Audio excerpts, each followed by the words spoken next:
सभी साथियों को मेरा नमस्कार।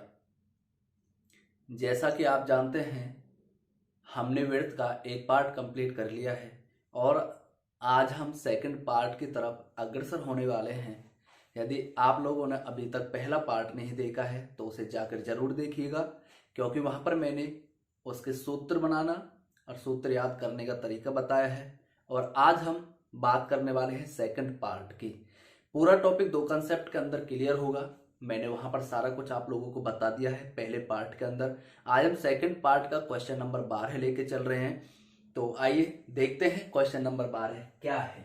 क्वेश्चन नंबर 12 है कि 154 वर्ग सेंटीमीटर क्षेत्रफल वाले वृत्त का परिमाप क्या होगा। तो प्यारे साथियों, हमें दे क्या रखा है, हमें क्वेश्चन के अंदर दे रखा है कि क्षेत्रफल क्या है, वृत्त का क्षेत्रफल क्या है। वृत्त का क्षेत्रफल हमें दे रखा है 154 वर्ग सेंटीमीटर, यानी कितना दे रखा है 154 वर्ग सेंटीमीटर। तो आप लोगों से पूछा क्या है, आप लोगों से पूछा कि वृत्त का परिमाप क्या होगा। तो मेरे प्यारे भैया ये बताओ कि वृत्त का परिमाप का सूत्र क्या होता है। आप बोलोगे जी वृत्त के परिमाप का सूत्र होता है 2 पाई आर। बिल्कुल, बहुत अच्छी बात है, 2 पाई आर होता है। तो 2 पाई आर का मतलब है कि दो तो हमारे पास है, पाई की भी वैल्यू आप रख लोगे कितना 22/7, लेकिन आर कहां से रखोगे। आर का मतलब समझते हैं रेडियस, रेडियस मतलब क्या होता है त्रिज्या। तो क्वेश्चन के अंदर तो गिवन है ही नहीं, यानी दिया ही नहीं है त्रिज्या। तो क्या करोगे अब इसके लिए, इसके लिए भी कुछ ना कुछ आप लोगों को सोचना है, समझना क्या करना है। तो सोचिए आर कहां से निकलेगी, आर निकाल के देगा भैया हमें क्षेत्रफल। तो आप लोगों को मैंने फर्स्ट पार्ट में ये बताया है, यदि आप लोगों को क्षेत्रफल दे रखा है तो आप क्षेत्रफल का फॉर्मूला पुट कर दीजिए। यदि आप लोगों को क्वेश्चन के अंदर परिमाप दे रखा है, परिमाप का फॉर्मूला पुट कर दीजिए और सामने उसकी वैल्यू को इक्वल कर दीजिए। तो वो खुद पे खुद क्या करेगा, आपको आर निकाल के देगा। किस तरीके से, आइए जानते हैं। क्षेत्रफल का फॉर्मूला क्या होता है, आप बोलोगे क्षेत्रफल का फॉर्मूला होता है पाई आर स्क्वायर। बिल्कुल सही बात है, पाई आर स्क्वायर। यहाँ पर बराबर का साइन लगाइए और बराबर में क्या कर दीजिए, जो वैल्यू दे रखी है आप लोगों को कितनी दे रखी है 154। पाई का मान कितना होता है, बोलोगे जी पाई का मान 22/7 होता है। बिल्कुल, बहुत अच्छी बात है। आर हमें दिया नहीं है तो आर यहाँ पर सेम टू सेम लिखेंगे और बराबर कितना हो जाएगा 154। यहां से आप इसे सिंप्लीफाई करोगे, 22 एकम 22, 22 सत्ते कितना हो जाएगा 154। यहां तक भी बहुत अच्छी बात है।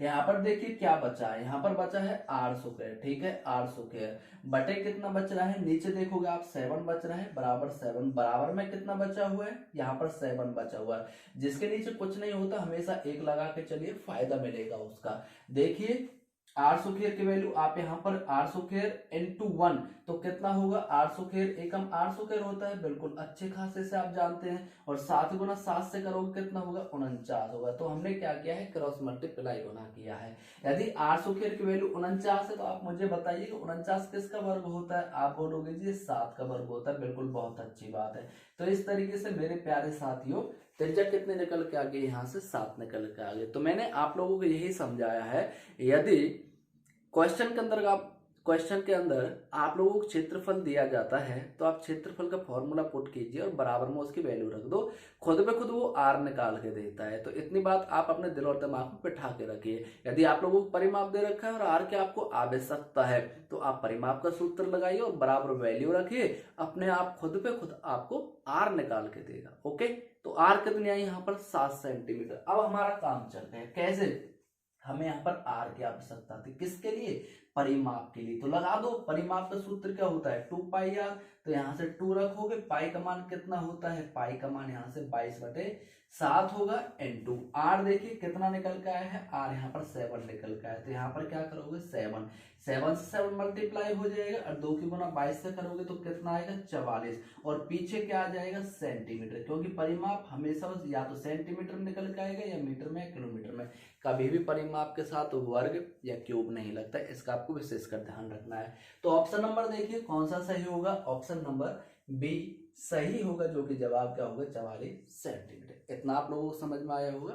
ठीक है, हम क्वेश्चन 13 की तरफ चलते हैं। क्वेश्चन नंबर 13 क्या है, आइए क्वेश्चन नंबर 13 एक बार क्वेश्चन नंबर 13 हम ध्यान से पढ़ेंगे, फिर इसका हम सॉल्यूशन करेंगे। देखिए जब भी मैं क्वेश्चन कराता हूं तो आप लोगों से एक रिक्वेस्ट जरूर है कि आप पेन कॉपी लेके जरूर बैठे, उससे आपके स्पीड में भी फायदा मिलेगा और इससे ये भी पता चलेगा कि आपकी एक्यूरेसी क्या है, क्वेश्चन करने का टाइम कितना है। ठीक है, आइए देखते हैं क्वेश्चन नंबर 13 क्या है कि एक टायर की त्रिज्या 7 सेंटीमीटर है और त्रिज्या को आप क्या कहते हैं, रेडियस। यानी हमें क्वेश्चन के अंदर रेडियस कितनी दे दी, 7 सेंटीमीटर दे दी। ओके, इतना समझ में आया। तो हमें बताना है कि 50 चक्कर में वो कितनी दूरी तय करेगा। भैया 50 चक्कर में कितनी दूरी तय करेगा, पहले हम एक चक्कर की दूरी क्यों ना निकाल लें हैं। मैं आप लोगों से बोलूँ, यदि आप लोगों को एक चक्कर की दूरी पता चल जाए तो 50 के आसानी से निकाल सकते हैं, क्योंकि हम लास्ट में 50 से गुना कर देंगे। आप बोलोगे जी एक चक्कर की दूरी कैसे निकलेगी, तो आप लोगों को मैं ये बताना चाहता हूँ, जब भी चक्कर की बात आए ना तो उस टाइम पर आपको क्या निकालना, परिधि निकालनी। किस तरीके से, मैं आपको समझाना चाहता हूँ।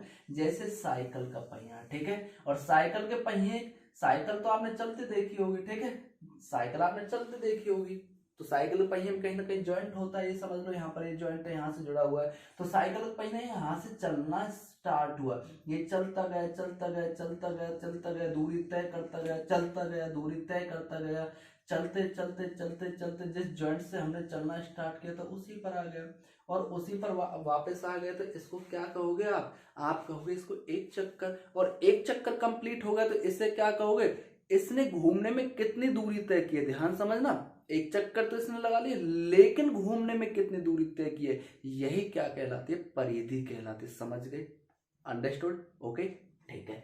तो यानी एक चक्कर घूमने में उसने कितनी डिस्टेंस तय की है, उस चीज को आप परिधि कहोगे। तो यहां पर आपको निकालना क्या है, यहां पर निकालना है परिधि। और जब आप परिधि निकालोगे तो वो क्या निकल के आएगी, एक चक्कर में तय की गई दूरी। लेकिन चक्कर कितने हैं, 50, तो 50 से मल्टीप्लाई कर देंगे। गॉट इट, ठीक है, ओके। तो हमें यहां से निकालना क्या है, परिधि निकालना है। तो यहां से परिधि का सूत्र क्या होगा मेरे प्यारे साथियों, परिधि का सूत्र क्या होता है, यहां से परिधि का सूत्र होता है 2πr। तो यहां से 2 पाई की वैल्यू कितनी होगी, 22/7 होगी। और आर कितनी दे रखी है आप लोगों को, 7 दे रखी है। तो यहाँ से 7 मल्टीप्लाई कीजिए, 7 से 7 और 22 दूनी कितना हो जाएगा, 44 हो जाएगा। लेकिन ये 44 आया किस में है, ये सेंटीमीटर में निकल के आया। ओके, 44 सेंटीमीटर, ये आया क्या 44, ये आया मेरे भैया एक चक्कर में तय की गई दूरी। परिधि को ही क्या कहेंगे हम, एक चक्कर में तय की गई दूरी कहेंगे। ओके, समझ में आया। लेकिन चक्कर कितने यहाँ पर 50 है, लेकिन एक चक्कर वो 44 सेंटीमीटर की डिस्टेंस तय कर रहा है। तो 50 में कितनी करेंगे, मल्टीप्लाई 50 से कर दीजिए। तो यहाँ से जीरो को यहीं पर सेम रख लो, 5 चौक 20, 5 चौक 20 और 2 22। ये भैया 22 तो सेंटीमीटर निकल गया। लेकिन ऑप्शन भी हमें मैच करना, ऑप्शन में देखना क्या क्या ऑप्शन है, 44 मीटर, क्या 7 मीटर, क्या 50 मीटर, या 22 मीटर, सारे ऑप्शन मीटर में है। लेकिन हमारा जो जवाब आया वो सेंटीमीटर में आया, तो इसको मीटर में भी तो कन्वर्ट करना पड़ेगा। ओके, ठीक है। तो भैया मुझे एक चीज बताइए, सेंटीमीटर को मीटर बनाने के लिए क्या करोगे, 100 से डिवाइड करोगे, क्योंकि 1 मीटर में 100 सेंटीमीटर। और जब सेंटीमीटर के मीटर बनाने हैं तो वहां क्या करोगे, हमेशा 100 से डिवाइड करोगे। तो यहां से 100 से डिवाइड कर दो, 100 से डिवाइड करोगे, 0 से 0 एक कटेगा, और यहाँ पर कितना बचेगा, 22, और पीछे क्या लगा दीजिए, मीटर। यानी 50 चक्कर में वो पहिया कितना दूरी तय करेगा, 22 मीटर की दूरी तय करेगा, जो कि ऑप्शन नंबर क्या हो जाएगा, डी सही हो जाएगा। मैं आशा करता हूं कि आप लोगों को ये समझ में आया होगा। आइए हम चलते हैं नेक्स्ट क्वेश्चन की तरफ। क्वेश्चन नंबर 14, आइए देखते हैं। एक अर्धवृत्त की त्रिज्या 42 सेंटीमीटर है, तो हमें अर्धवृत्त की परिधि ज्ञात करनी है। अब तक जो क्वेश्चन हमने किए हैं वो क्या किए थे, वो वृत्त से संबंधित किए थे। लेकिन अब जो हम क्वेश्चन करने वाले हैं वो क्या करने वाले हैं, अर्धवृत्त से संबंधित करने वाले हैं। आइए देखते हैं। तो हमें अर्धवृत्त की त्रिज्या कितनी दे रखी है, मैं थोड़ा सा आपको अर्धवृत्त बना के दिखा देता हूँ। वृत्त का आधा पार्ट क्या कहलाता है, अर्धवृत्त कहलाता है। ये आपका अर्धवृत्त होगा। और अर्धवृत्त की त्रिज्या हमें कितनी दे रखी है, 42 सेंटीमीटर दे रखी है। लेकिन हमें क्वेश्चन में पूछा क्या है वो जानते हैं। तो हमें क्वेश्चन में अर्धवृत्त की परिधि पूछी गई है, और आप लोगों को मैंने पहली वीडियो में जो सबसे पहले वाला पार्ट बनाया है उसमें मैंने आपको अर्धवृत्त की जो परिधि है वो अच्छे से निकालना बताया है। तो मुझे जरा बताइए अर्धवृत्त की परिधि का फॉर्मूला क्या होगा। अर्धवृत्त की परिधि का फॉर्मूला क्या होता है मेरे प्यारे साथियों, जो कि अर्धवृत्त की परिधि का फॉर्मूला क्या होगा, जो कि अर्धवृत्त की परिधि का फॉर्मूला मैंने आप लोगों को बड़े बखूबी से बताया है, जो कि 36/7 × क्या रहेगा, आर रहेगा। 36/7 गुना के क्या रहेगा, आर रहेगा। तो हम यहां से लगा देते हैं। यही सूत्र आप लोगों को याद रखना है। जब भी अर्धवृत्त की परिधि पूछी जाए तो वहां पर आप लोगों को क्या लगाना है, 36/7 गुना के क्या रखना है, आर रखना है। ओके, आइए चलते हैं। 36/7 गुना के क्या रहेगा, आर। और आर हमें कितनी दे रखी है, आर हमें 42 दे रखे। गुना के क्या करोगे, 42 करोगे। यहां से 7 से काटोगे, 7 6 42 हो जाएगा। और 6 6 कितना हो जाएगा, 36, 3 6 18, 18 और 3 कितना हो जाएगा, 216। परिधि हमेशा सेंटीमीटर, मीटर या किलोमीटर में आएगी, कभी भी इसके साथ वर्ग या क्यूब नहीं लगता। तो 216 सेंटीमीटर इसका जवाब होगा। आप समझ पाए होंगे, जो कि ऑप्शन नंबर क्या हो जाएगा, बी सही हो जाएगा। जब भी आप लोगों से अर्धवृत्त की परिधि का सूत्र पूछे या अर्धवृत्त की परिधि पूछे तो क्या जवाब रहेगा, हमेशा इसका फॉर्मूला लगाना है। 36/7 गुना के क्या करना है, आर करना है। इतना आप लोगों को समझ में आया है। लेकिन हम क्वेश्चन 15 की तरफ चलते हैं। क्वेश्चन नंबर 15 क्या दे रखा, आइए इसे भी एक बार जान लेते हैं। क्वेश्चन नंबर 15 क्या है मेरे प्यारे साथियों, क्वेश्चन नंबर 15 दे रखा है कि एक अर्धवृत्त का क्षेत्रफल 308 वर्ग मीटर है। मैं इसे यहाँ पर लिख लेता हूँ कि अर्धवृत्त का हमें क्षेत्रफल दे दिया, आपकी बार कितना दे दिया, 308 वर्ग मीटर दे दिया है, 308 वर्ग मीटर। लेकिन पूछा क्या है वो जानते हैं। आइए, हमें पूछा है कि अर्धवृत्त की त्रिज्या क्या होगी। हमें अर्धवृत्त की त्रिज्या पूछी है। और आप जानते हैं कि मैं फर्स्ट पार्ट से बताता आ रहा हूं आप लोगों को कि भाई कभी भी त्रिज्या का कोई फॉर्मूला नहीं होता। त्रिज्या निकालने का कोई फॉर्मूला नहीं होता। फॉर्मूला किसका होता है, तो परिमाप का या परिधि का। परिधि और परिमाप एक ही बात है। या फिर क्षेत्रफल का होता है। ठीक है, तो आप लोगों को मैंने बताया है, फर्स्ट पार्ट में ही बताया, फिर से मैं आपको रिपीट करके बता देता हूं। जब भी आप लोगों से त्रिज्या पूछेगा और आपको क्वेश्चन में परिधि क्षेत्रफल दिया होगा तो उस केस में आप क्या करोगे, उस केस में हमेशा यदि परिधि दिया है, वो थोड़ा ध्यान से समझना, उस केस में यदि आपको परिधि दिया है तो आप परिधि का सूत्र लगा डालो और बराबर में क्या कर दो, उसकी वैल्यू को रख दो। अगर आपको क्षेत्रफल दिया है तो क्षेत्रफल का ही सूत्र लगा डालो और वहां से क्या कर दो, उसकी वैल्यू को इक्वल कर दो। हमेशा आपको खुद पे खुद त्रिज्या निकाल के देगा वो।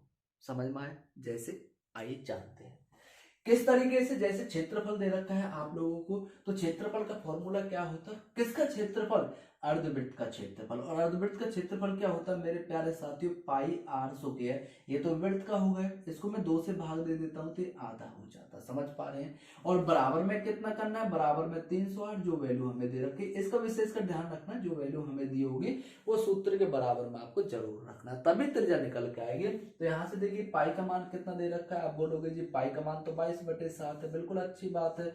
आर हमें दी नहीं है तो उसको आर सौ के रख लेते हैं। और बटे कितना है यहाँ पर, बटे 2। और बराबर में कितना हो जाएगा, 308 हो जाएगा, कोई दिक्कत नहीं। यहां से काटोगे आप, इसे कितना आएगा, 2 से काट लेते हैं 11 बार और 2 से कट जाएगा। फिर 11 से 11 दूनी 22 और 11 अट्ठे कितना हो जाएगा, 88 हो जाएगा। ठीक है, यहाँ पर कितना बचा हुआ है, ऊपर यदि आप देख पा रहे हैं तो यहाँ पर 800 बचेगा। नीचे कितना बचा हुआ है, देख पा रहे होंगे आप, 7 बचा हुआ। और बराबर में कितना हो जाएगा, बराबर में 8 28 हो जाएगा। यदि मैं 28 नीचे 1 रख लेता हूं तो इसमें कोई समस्या नहीं होनी चाहिए। जब भी कोई नंबर अकेला पड़ जाता है और उसका फ्रैक्शन बनाना पड़ जाए, हमेशा उसके नीचे 1 रखिए। यहां से देखिए कितना आएगा, 800 गुना 1 से करोगे तो हमेशा 800 आएगा। और बराबर में 7 8 56, 7 2 14, 28 7 196 होता है। और 800 196 तो मैं आप लोगों से पूछना चाहता हूँ किसका वर्ग 196 होता है, जवाब होगा 14 का वर्ग 196 होता है। मतलब आर कितना रहा होगा, आर 14 रहा होगा, क्योंकि 14 का ही वर्ग 196 होता है। तो इस तरीके से जो त्रिज्या निकल के आएगी, वो त्रिज्या कितनी निकल के आई मेरे प्यारे साथी, 14 मीटर निकल के आई। तो मैं आपसे यही बताना चाहता हूं, आपको यही बताना चाहता हूं, जब भी क्वेश्चन के अंदर त्रिज्या पूछी जाएगी, त्रिज्या का कोई सूत्र नहीं होता, लेकिन परिधि का और क्षेत्रफल का तो सूत्र होता, वही लगा डालिए और बराबर में क्या कर दो, उसकी वैल्यू को इक्वल कर दो। ठीक है, आइए हम चलते हैं नेक्स्ट क्वेश्चन। क्वेश्चन नंबर 16 आप लोगों के सामने, आइए देखते हैं क्या है क्वेश्चन नंबर 16। किसी अर्धवृत्त का परिमाप 36 सेंटीमीटर है तो इसका क्षेत्रफल ज्ञात करना है, क्या होगा।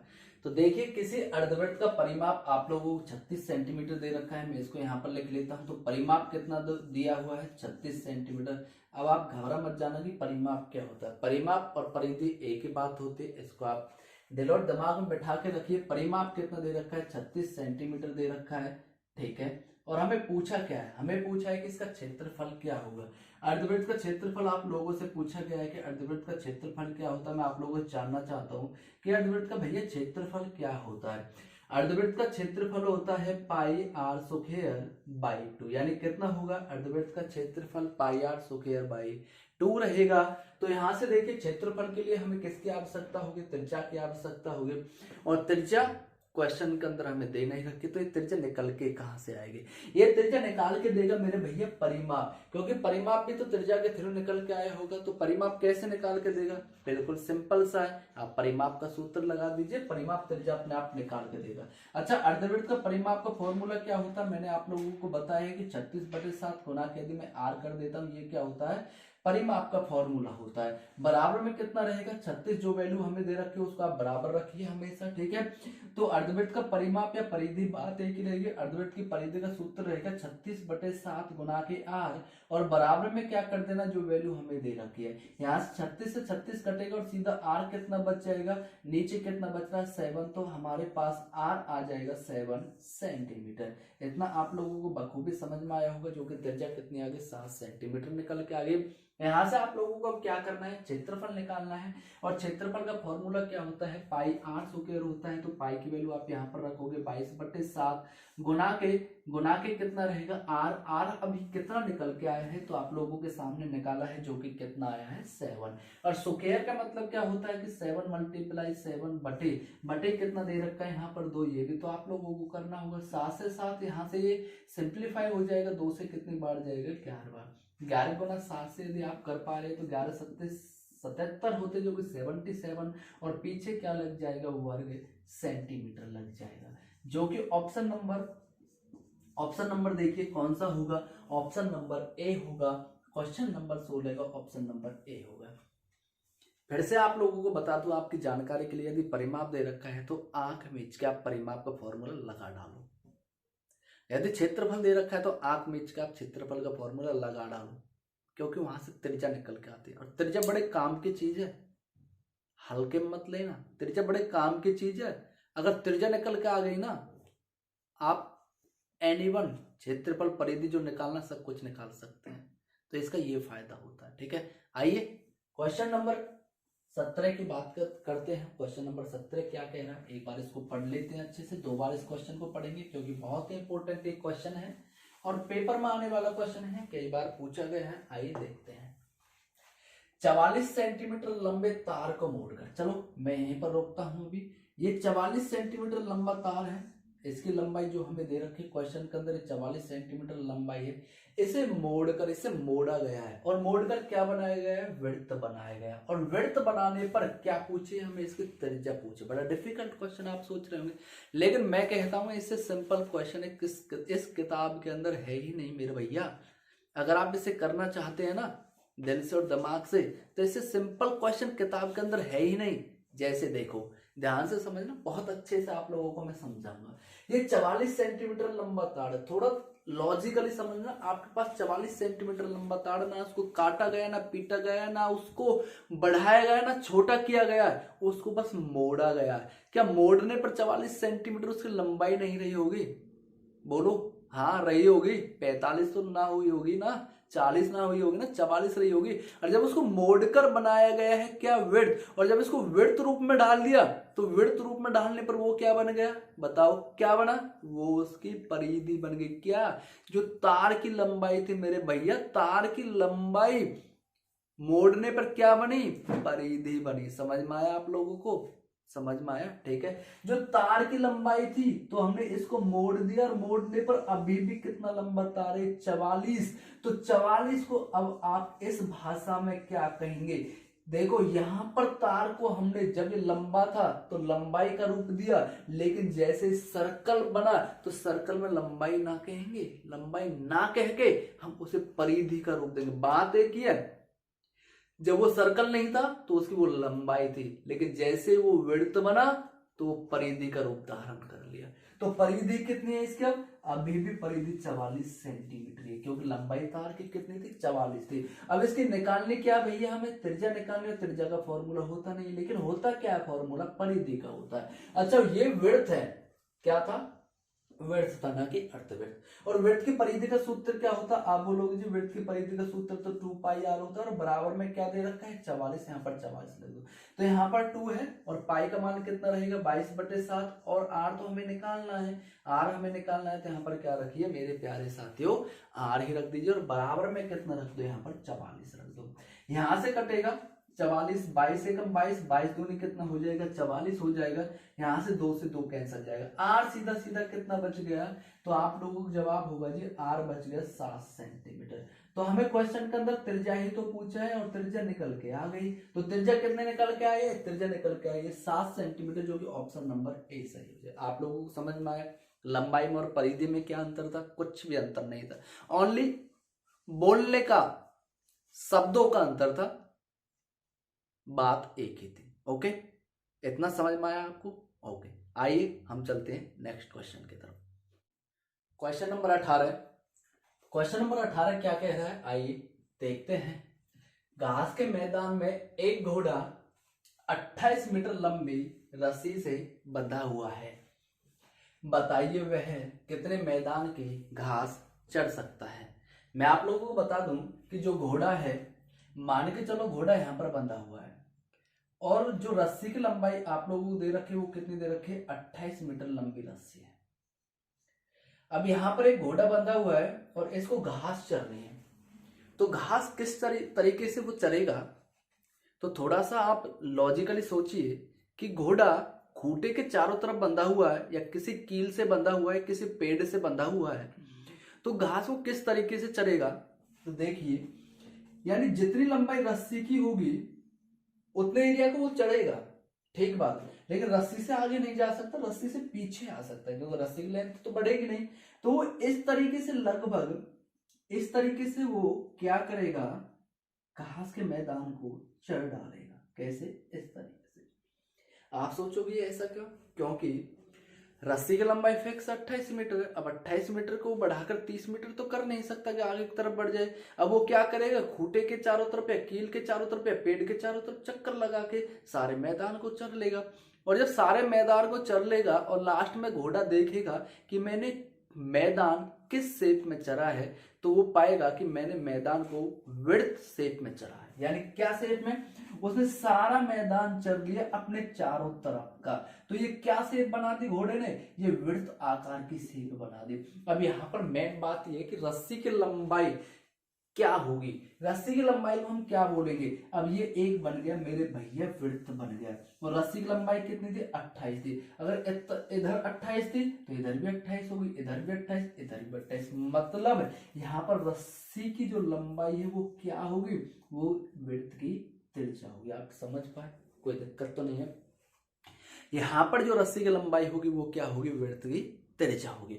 हमें विड्थ की त्रिज्या मिल गई। अब एक चीज आप लोगों को बता दूं, आपके दिमाग में चल रहा होगा कि सर यहाँ पर हम क्षेत्रफल निकालें या फिर परिधि निकालें, क्षेत्रफल निकाले परिधि निकाले। बहुत अच्छा क्वेश्चन आप लोगों के दिमाग में चल रहा होगा।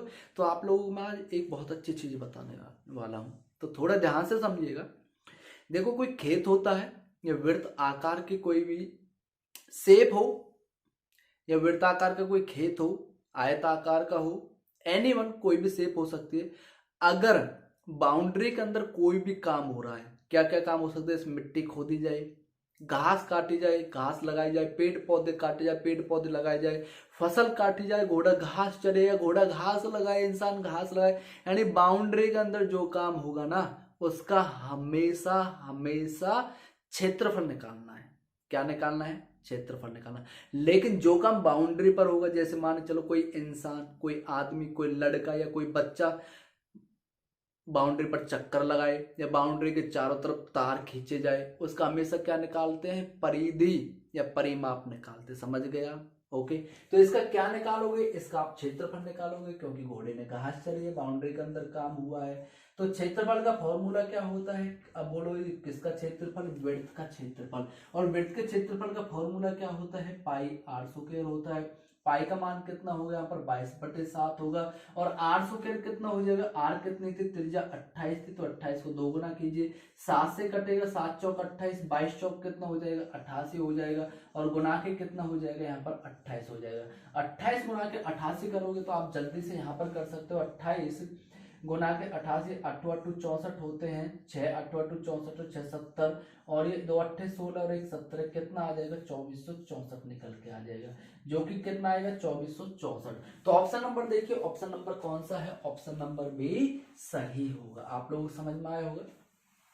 फिर से आप लोगों को मैं बता देता हूं, जब भी बाउंड्री के अंदर कोई काम होगा, घास चली जाएगी, पौधे लगाए जाएंगे, पौधे काटे जाएंगे, फसल काटी जाएगी, मिट्टी खोदी जाएगी, मिट्टी डाली जाएगी, मतलब बाउंड्री के अंदर जो काम होता है उसका हमेशा क्षेत्रफल निकालना। और इसके अलावा जो काम होगा, जैसे बाउंड्री पर कोई लड़का चक्कर लगा रहा है, तार लगाए जा रहे हैं, उसका हमेशा क्या निकालना है, परिमाप निकालना है या परिधि निकालनी है। आप लोग इतना समझ गए होंगे। क्वेश्चन नंबर हम बात करने वाले हैं 19 के। आइए 19वां जो क्वेश्चन है बहुत ही सिंपल क्वेश्चन है, और के तो तरीके इतने हैं कि मैं आपको बता बता के ही थका दूंगा, इतने तरीके हैं। देखिए क्वेश्चन नंबर 19 का ओनली मैं आपको एक तरीका बताने वाला हूं, क्योंकि बहुत सारे तरीके हैं जो कि माइंड से स्लिप हो जाएंगे। तो तरीकों को करना क्या, आप लोगों का एग्जाम निकालना है, और ये जो तरीका मैं आप लोगों को बताने वाला हूँ ये रामबाण रहेगा। आप लोगों इसे किसी भी क्वेश्चन में लगाइए और आंसर अपने हाथों में लीजिए। देखिए क्या करना है, किसी वृत्त की त्रिज्या को 10% घटाया जाता है तो उसका क्षेत्रफल क्या होगा, हमेशा क्या होगा क्षेत्रफल। अच्छा मैं इसकी बात करता हूँ, 10% घटाने का मतलब क्या है, इसका मतलब समझिए पहले क्या होगा। देखो परसेंट का मतलब यहाँ पर 100 होता है, 100 में से मैं 10 घटा देता हूँ तो कितनी बचेगी, 90% बचेगी। अगर मैं आपसे कहूँ मैंने 20% त्रिज्या को घटाया तो कितनी बचनी चाहिए, 80% बचनी चाहिए, क्योंकि टोटल परसेंट का मतलब यहाँ पर 100 होता है। तो वैल्यू को आप काउंट करोगे तो हमेशा 100 में से वैल्यू को काउंट करना है। यहाँ से अगर मैं आपसे कहूँगी 30% यदि त्रिज्या को बढ़ाया गया तो कितनी बचेगी, अब 70% बचेगी। अगर मैं त्रिज्या को 40% घटाऊं तो अब यहाँ पर कितना बचेगा, 60% बचेगा। अगर मैं आप लोगों से कहूँ कि त्रिज्या को मैंने 10% बढ़ाया भैया, इंक्रीज किया, तो कितना हो जाएगा, टोटल बढ़ के 110% हो जाएगा। अगर मैंने त्रिज्या को 20% यहाँ पर बढ़ाया तो टोटल बढ़ के कितना हो जाएगा, यहाँ पर 120% हो जाएगा। अगर मैं आप लोगों से कहूँ कि त्रिज्या को मैंने 25% बढ़ाया है तो मेरे प्यारे साथियों बढ़ के कितना हो जाएगा, 125% हो जाएगा। पूरे मैथ के अंदर जब भी आप परसेंटेज पर वैल्यू कैलकुलेट करोगे, इंक्रीज या डिक्रीज, घटाओगे या बढ़ाओगे, तो हमेशा 100 में प्लस और 100 में से माइनस करना है, ये आप लोगों को समझना चाहिए। तो देखिए क्वेश्चन क्या कह रहा है, क्वेश्चन कह रहा है कि किसी वृत्त की त्रिज्या को हमने 10% घटा दिया तो उसके क्षेत्रफल पर क्या प्रभाव पड़ेगा। क्या क्वेश्चन के अंदर कहीं क्षेत्रफल दे रखा है, समझने वाली बात तो है। क्या क्वेश्चन के अंदर क्षेत्रफल है, बोलोगे नहीं, थोड़ा समझना। मैं इसको 1 सेकंड में कर सकता था, लेकिन मैं वो चीज आप लोगों के दिमाग में डालना चाहता हूं जिससे इन फ्यूचर आपको कोई दिक्कत नहीं है। आज आप समझ लो तो 1 साल बाद जब भी इस क्वेश्चन को देखो तो आप तुरंत इसे कर डालो। तो देखिए क्या है, जब भी इस क्वेश्चन की बात होगी परिधि पर क्या फर्क पड़ेगा, क्षेत्रफल पर क्या फर्क पड़ेगा, उस केस में आप हमेशा 100 मान के चलिए। मैंने मान लिया कि क्षेत्रफल इसका 100 रहा होगा, कोई दिक्कत नहीं, मैंने मान लिया जो पुराना वृत्त था उसका क्षेत्रफल 100 रहा होगा, ठीक है। और त्रिज्या 10% घटी है तो कितनी रही होगी, 90% रही होगी। अब 90% का मतलब भैया कितना होता है, 90/100, और इसको 2 बार मल्टीप्लाई करना है। 2 बार मल्टीप्लाई क्यों करना है ये भी आप लोगों को समझा देता हूँ। ये बात कर रहा है क्षेत्रफल की, और क्षेत्रफल का फॉर्मूला क्या होता है आप समझते हैं, पाई आर स्क्वायर। यहाँ पर पाई का तो कोई मीन्स यानी मतलब ही नहीं रह जाता। अब बात आई आर स्क्वायर पर, और आर स्क्वायर मतलब आप समझते हो, स्क्वायर का मतलब होता है आर को 2 बार मल्टीप्लाई करना। यही मैं कर रहा हूं कि आर 10% घटी तो 90% रही होगी, तो मैंने इसलिए इसको 2 बार मल्टीप्लाई कर दिया। अगर यहाँ पर पाई आर 3 होता तो 3 बार मल्टीप्लाई कर देते, ओनली पाई आर होता तो आर एक ही बार मल्टीप्लाई होता। ओके, तो यहां से आप इसे सॉल्व कीजिए, कितना आएगा, 0 से 0, 2 0 2 0 कट जाएगा, 0 से 0 कटेगा, 9 में कितना हो जाएगा, 81। थोड़ा सा समझना, थोड़ा सा बस। मैंने क्षेत्रफल कितना माना था, आप बोलोगे 100 माना था, कितना आया है, 81 आया। घट के आया, बढ़ के आया, आप बोलोगे ये तो घट के आया, लेकिन घट के कितना आया ये मुझे बताइए। मैं आप लोगों से यही जानना चाहता हूँ, घट के कितना आया। बोलोगे जी 100 था पहले, लेकिन अब 81 आया, तो घट के कितना आया, 19 आया। और इसी को आप परसेंटेज बना दो, यानी कितने की कमी हो गई, 19% की कमी हो गई। किस में कमी हुई है, क्षेत्रफल में कमी हुई है। समझ में आ गया। अगर ये गलती से 120 आ जाता, आप बोलोगे 100 से 120 आ गया तो कितना बढ़ के आया, 20 बढ़ के आया, तब क्या होती, वृद्धि होती। लेकिन अब कमी हुई है कितने की, 19% की। ओके, इतना आप लोगों को समझ में आए। आइए चलते हैं क्वेश्चन नंबर 20 की तरफ। क्वेश्चन नंबर 20 आइए देखते हैं। किसी वृत्त की त्रिज्या में 75% की वृद्धि की जाए तो उसकी परिधि में कितने प्रतिशत की वृद्धि होगी। यहां से थोड़ा सा आपको ये देखना है कि यहाँ पर वो परिधि की बात कर रहा है या फिर क्षेत्रफल की बात कर रहा है। दोबारा क्वेश्चन हम पढ़ेंगे कि किसी वृत्त की त्रिज्या में 75% की वृद्धि की जाती है तो उसकी परिधि में, देखो यहाँ पर किसकी बात कर रहा है, परिधि की बात कर रहा है, उसकी परिधि में कितने परसेंट की वृद्धि होगी। आइए जानते हैं। तो यहां से मैं परिधि कितनी मान लेता हूं, 100 मान लेता हूं, कोई दिक्कत नहीं है। अब यहाँ पर 75% की वृद्धि हो रही है। अगर 75% की वृद्धि हो रही है तो कंप्लीट कितनी वृद्धि होगी, 175%। अगर यहाँ पर 20% की वृद्धि होती है तो कंप्लीट कितना वृद्धि हो जाती है, 20% वृद्धि हो जाती है। 120% वृद्धि होती है। यहाँ पर 75% की वृद्धि हुई है तो टोटल 175%, और 175% को हम क्या लिख सकते हैं, 175/100। आप कहोगे जी इसको 2 बार लिख दो, नहीं, अब 1 बार लिखना है। क्यों? क्योंकि परिधि का जो सूत्र होता है वो 2πr चलना, हमें अकॉर्डिंग टू फॉर्मूला चलना है। अगर फॉर्मूला में r सुखेरा है तो उसको 2 बार मल्टीप्लाई करना है। अगर फॉर्मूला में ओनली r सिंगल टाइम आए तो उसको 1 बार मल्टीप्लाई करना, लेकिन परिधि में 2πr, 1 बार ही r आता है। अगर लेकिन यहां पर क्षेत्रफल की बात होती तो उसमें क्या होता, πr स्क्वायर, यानी r 2 बार आता, r स्क्वायर मतलब r इंटू r, तो वहां पर चीजों को 2 बार मल्टीप्लाई कर दे। लेकिन परिधि के अंदर 2πr, r 1 बार आ रहा है, तो यहां पर जो त्रिज्या इंक्रीज हुई है, बढ़ी है, उसको 1 बार मल्टीप्लाई करना है। कितना बढ़ी है, 75% बढ़ी है। और 75% बढ़ने का मतलब होता है टोटल 175, और 175% का मतलब होता है 175/100। ओके, तो यहां से 100 से 100 इसे काटोगे तो 175 एकम 175। अब यहां से देखिए परिधि कितनी मानी हमने, बोलोगे जी 100 मानी थी। अब कितनी निकल के आई है, 175, मतलब कुछ ना कुछ बढ़ के आई है। कितना बढ़ के आई है, आप बोलोगे जी 75% बढ़ के आई है। मतलब कितने की वृद्धि हो गई, 75% की वृद्धि हो गई। तो यानी जवाब क्या होगा, 75%, जो कि ऑप्शन नंबर क्या हो जाएगा, सी। अब आप लोगों की जानकारी के लिए मैं बता दूं, परिधि में जितने परसेंट की वृद्धि या जितने परसेंट की कमी होती है वही उसका सीधा सीधा जवाब होता है। इसका आप विशेषकर ध्यान रखोगे। ओके, अगर हम 20% की वृद्धि होती सीधा सीधा आप जवाब लिख देते 20% इसका जवाब होगा, सिंपल सा। अगर हम 25 की कमी होती सीधा सीधा आप लिख देते कि 25% की यहाँ पर कमी है, बात खत्म। आगे चलते हैं। क्वेश्चन नंबर मैं बात करने वाला हूं 21 की। 21वां बहुत ही इंपॉर्टेंट क्वेश्चन है। 21वां क्वेश्चन आप देखोगे कि यहाँ पर किन्हीं 2 वृत्तों की त्रिज्याओं का अनुपात 4:5 है।